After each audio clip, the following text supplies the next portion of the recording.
निदेशालय के पदों का पुनर्गठन किया गया। इसमें कुल 57 पदों को सरेंडर किया गया, एक पद उद्योग विभाग को वापस किया गया और मुख्यालय स्तर पर 106 पदों को चिन्हित करने की स्वीकृति दी गई।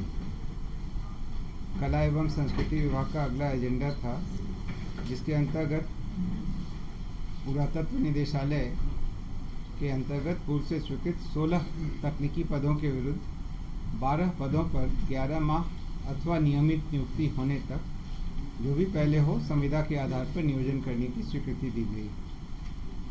कला एवं संस्कृति विभाग का ही अगला एजेंडा था, जिसके अंतर्गत भारत सरकार की फ्लैगशिप स्कीम ज्ञान भारतम मिशन के अंतर्गत जो पांडुलिपियाँ सर्वेक्षित हुई हैं उनके डिजिटलीकरण और उनके मेटा डाटा के निर्माण के लिए 6,23,68,718 रुपये के व्यय की स्वीकृति दी गई। खेल विभाग का अगला एजेंडा था, जिसके अंतर्गत राज्य खेल अकादमी राजगीर के परिसर में स्पोर्ट्स साइंस सेंटर, उच्च प्रदर्शन खेल प्रशिक्षण एवं इंजरी सेंटर के अधिष्ठापन एवं संचालन, रखरखाव, मानव संसाधन के लिए QCBS के माध्यम से एजेंसी का चयन करने की स्वीकृति दी गई तथा सेंटर के संचालन, रखरखाव, मानव संसाधन एवं उपकरण के अधिष्ठापन पर लगभग 25 करोड़ के व्यय की स्वीकृति दी गई। ये अन्य कुछ राज्यों में ऐसा सेंटर स्थापित है, बिहार में यह पहला ऐसा सेंटर स्थापित होगा।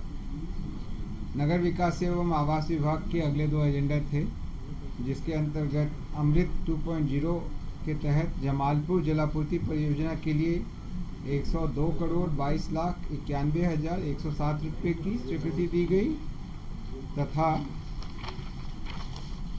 मुंगेर जलापूर्ति परियोजना फेज 1 हेतु 177,72,47,949 रुपये की स्वीकृति दी गई। राजस्व एवं भूमि सुधार विभाग का अगला एजेंडा था, जिसके अंतर्गत नवादा जिला के रजौली अंचल में कुल 43.98 एकड़ अनाबाद बिहार सरकार की भूमि बिहार औद्योगिक सुरक्षा बल की स्थापना हेतु गृह विभाग को निःशुल्क अंतर्विभागीय हस्तांतरण की स्वीकृति दी गई। विधि विभाग का अगला एजेंडा था, जिसके अंतर्गत भागलपुर, पूर्णिया एवं गया न्याय मंडल में NDPS अधिनियमों के अंतर्गत वादों की सुनवाई हेतु अनन्य विशेष न्यायालयों की स्थापना के निमित्त 3 जिला एवं अपर सत्र न्यायाधीश के न्यायालय के लिए अराजपत्रित कोटि के कुल 27 विभिन्न पदों के सृजन की स्वीकृति दी गई।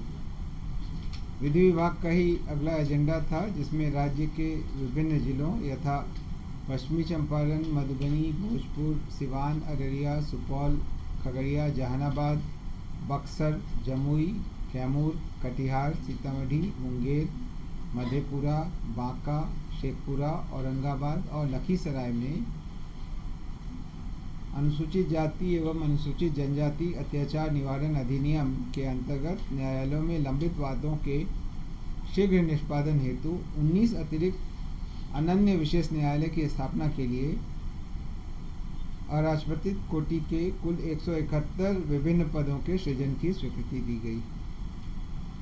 समाज कल्याण विभाग का अगला एजेंडा था, जिसके अंतर्गत समाज कल्याण निदेशालय के अंतर्गत संचालित 23 पर्यवेक्षण गृह बालक, 1 पर्यवेक्षण गृह बालिका, 1 विशेष गृह एवं 9 सुरक्षित स्थानों में सुरक्षा के लिए 330 गृह रक्षकों को रखने एवं इसके लिए प्रतिवर्ष 14,53,35,960 रुपये के वार्षिक व्यय की स्वीकृति दी गई।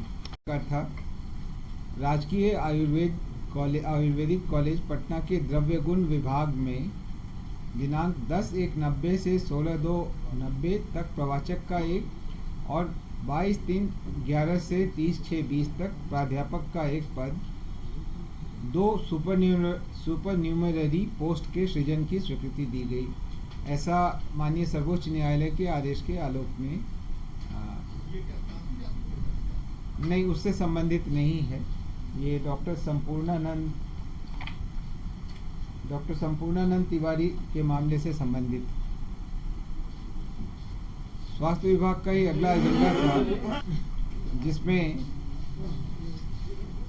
बिहार जिला आयुष चिकित्सा राज्य आयुष चिकित्सा सेवा नियमित अनुबंध के आधार पर नियुक्ति एवं सेवा शर्त संशोधन नियमावली 2026 की स्वीकृति दी गई। स्वास्थ्य विभाग का ही अगला एजेंडा था, जिसमें बिहार स्वास्थ्य विज्ञान विश्वविद्यालय पटना के प्रशासनिक कार्यों के प्रयोजनार्थ उप कुल सचिव का 1 पद, सहायक कुल सचिव का 2 पद, उप परीक्षा नियंत्रक का 1 पद तथा सहायक परीक्षा नियंत्रक के 2 पदों अर्थात कुल 6 पदों के सृजन की स्वीकृति दी गई।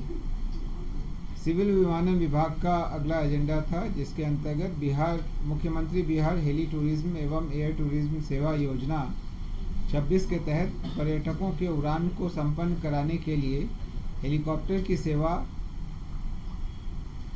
बिहार वित्त संशोधन नियमावली 2024 के संगत नियमों के आलोक में नामांकन के आधार पर प्रतिमाह 60 लाख रुपए एवं अनुमान्य जीएसटी की दर पर अधिप्राप्ति तथा निर्धारित अवधि में अधिकतम 3 करोड़ 30 लाख रुपए एवं अनुमान्य जीएसटी के प्रशासनिक स्वीकृति एवं व्यय की स्वीकृति दी गई। स्वास्थ्य विभाग का अगला एजेंडा था, जिसके अंतर्गत 7 निश्चय 3 के तहत पब्लिक प्राइवेट पार्टनरशिप के आलोक में 16 ब्राउनफील्ड चिकित्सा महाविद्यालय एवं अस्पतालों, डेंटल कॉलेज एवं अस्पताल सहित को संचालित किए जाने हेतु निविदा के माध्यम से ट्रांजैक्शन एडवाइजर के रूप में चयनित Price Waterhouse Coopers private limited PwC को लेटर ऑफ अग्रीमेंट निर्गत करने और इस पर होने वाले व्यय की कुल राशि 8 करोड़ 27 लाख 300 रुपए की स्वीकृति दी गई। सर जरा इसे थोड़ा स्पष्ट कर दीजिए क्या, क्योंकि ब्राउनफील्ड थोड़ा शब्द यहाँ कंफ्यूजन पैदा कर रहा है।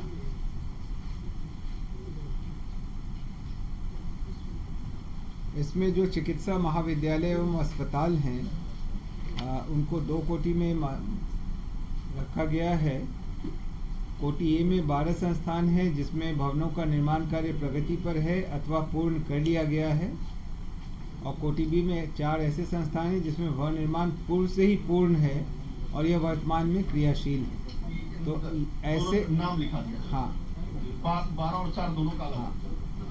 जो कोटि बी के हैं वो है पावापुरी नालंदा, मधेपुरा, पूर्णिया तथा रहुई नालंदा डेंटल कॉलेज। पावापुरी नालंदा, मधेपुरा, पूर्णिया, रहुई भी नालंदा में। ये ऑलरेडी चल रहा है, ये डेंटल क्रियाशील है। हाँ, और ये 12 ऐसे हैं जिनका कार्य अभी प्रगति पर है। समस्तीपुर, सारण, मधुबनी, वैशाली, भोजपुर, बक्सर, सिवान, बेगूसराय, सीतामढ़ी, जमुई, मुंगेर एवं सुपौल। एक बार रिपीट लिख रहे हैं सर। ये आपको प्रेस नोट जो मिला होगा उसमें भी शायद होगा। नहीं है सर, नहीं इसीलिए सर थोड़ा आप नोट कर लीजिए। समस्तीपुर, सारण, मधुबनी, वैशाली, भोजपुर, बक्सर, सिवान, बेगूसराय, सीतामढ़ी, जमुई, मुंगेर और सुपौल। राजस्व एवं भूमि सुधार विभाग का अगला एजेंडा था, जिसके अंतर्गत पूर्वी चंपारण जिला में पिपराकोठी के तहत 5 एकड़ भूमि बिहार सरकार की जो भूमि है उसको नए केंद्रीय विद्यालय की स्थापना के लिए केंद्रीय विद्यालय संगठन को 30 वर्षों के लिए लीज नवीकरण विकल्प के साथ बंदोबस्त किए जाने की स्वीकृति दी गई। कला एवं संस्कृति विभाग का अगला एजेंडा था, जिसके अंतर्गत हर घर तिरंगा अभियान 2026 के सफल आयोजन हेतु 6 करोड़ 12 लाख रुपए के व्यय की स्वीकृति दी गई। आज कुल इतने मामलों पर